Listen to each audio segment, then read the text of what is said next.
আসসালামু আলাইকুম ভিউয়ার্স, আপনারা কেমন আছেন? দেশ এবং দেশের বাইরে যে যেখান থেকে আমার এই ভিডিওটি দেখছেন সবাইকে অভিনন্দন। আমি আছি মোহাম্মদ ইমন মিয়া, বিসমিল্লাহ পোল্ট্রি লিমিটেডের পক্ষ থেকে।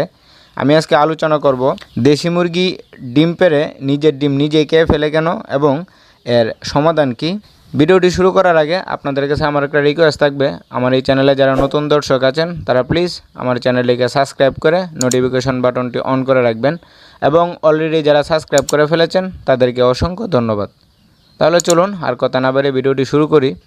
প্রথমেই আমরা জানব মুরগি নিজের ডিম নিজেই কেন খেয়ে ফেলে, কিসের অভাবে মুরগি নিজের ডিম নিজে খেয়ে ফেলে এবং তারপর আমরা আলোচনা করব মুরগির এই ধরনের সমস্যা থেকে প্রতিকার কী এবং পরিশেষে এই সমস্যার জন্য আমরা কী ধরনের মেডিসিন প্রয়োগ করতে পারি। সো আমি আশা করব ভিডিওটা শুরু থেকে শেষ পর্যন্ত না টেনে দেখবেন। দেশি মুরগি সাধারণত যখন খামারে পালন করা হয় অথবা অনেকগুলো মুরগি যখন একসাথে পালন করা হয় তখন বেশিরভাগ সময়ই এই সমস্যাটা হয়ে থাকে। আমরা যারা খামারে মুরগি পালন করি আমরা বেশিরভাগ সময় একটা ভুল করি, সেটা হচ্ছে মুরগিকে যখন খাদ্য দেই বা খাবার দেই তখন একই ধরনের খাবার প্রতিনিয়ত দিতে থাকি। কিন্তু আমাদের এটা মাথায় রাখতে হবে, যারা দেশি মুরগির খামার করি আমাদের দেশি মুরগিকে কোনো দিনও বা কোনো সময় এক ধরনের খাবার দেওয়া যাবে না, কারণ দেশি মুরগি বিভিন্ন ধরনের খাদ্যকে অভ্যস্ত। ওরা পোকামাকড়, লতাপাতা, ঘাস, সবুজ শাকসবজিকে অভ্যস্ত।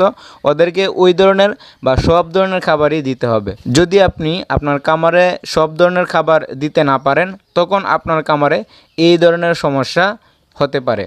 এটা মূলত ক্যালসিয়ামের অভাবে হয়ে থাকে। যেহেতু মুরগি ক্যালসিয়ামের অভাবে এইরকম করে, সুতরাং মুরগিকে ক্যালসিয়ামযুক্ত খাবার খাওয়াতে হবে, মুরগির ক্যালসিয়ামের ঘাটতি পূরণ করে রাখতে হবে। তার জন্য আমি প্রথমেই কিছু খাবারের কথা বলবো, সেটা হচ্ছে প্রথমে আমি যেটা বলবো পুঁই শাক। দেশি মুরগিকে যদি আপনি প্রতিদিন অল্প পরিমাণে হলেও পুঁই শাক সিদ্ধ করে অথবা এমনিতেই দেন মুরগিকে, তাহলে আপনার মুরগির ক্যালসিয়ামের যে ঘাটতি রয়েছে সেই ঘাটতি আর থাকবে না, মুরগির ক্যালসিয়ামের ঘাটতি পূরণ হয়ে যাবে ইনশাল্লাহ।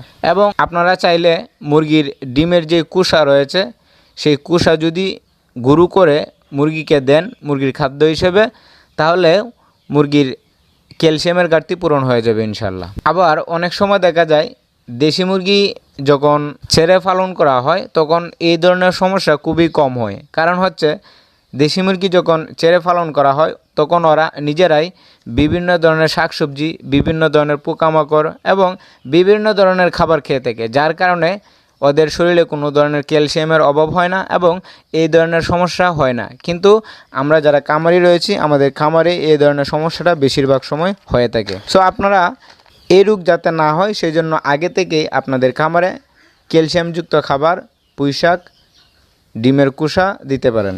যদি আপনার খামারে এই ধরনের খাবার দেওয়ার পরেও আপনার খামারে মুরগির ক্যালসিয়ামের অভাব রয়েছে বা এই ধরনের সমস্যা রয়েছে যে মুরগি নিজের ডিম নিজে খেয়ে ফেলছে, তখন আপনারা কিছু মেডিসিন প্রয়োগ করতে পারেন।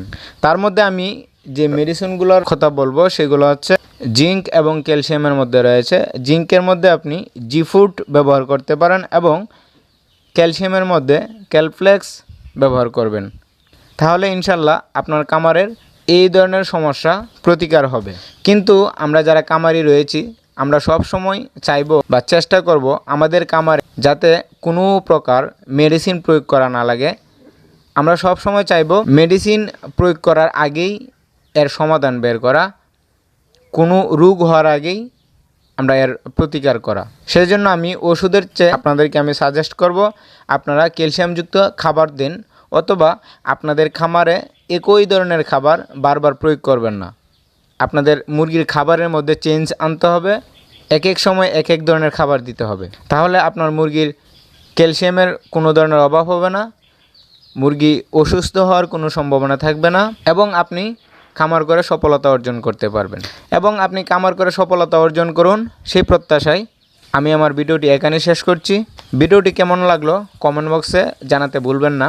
সো দেখা হবে নতুন কোনো ভিডিওতে, ততক্ষণ পর্যন্ত আপনারা ভালো থাকবেন, সুস্থ থাকবেন।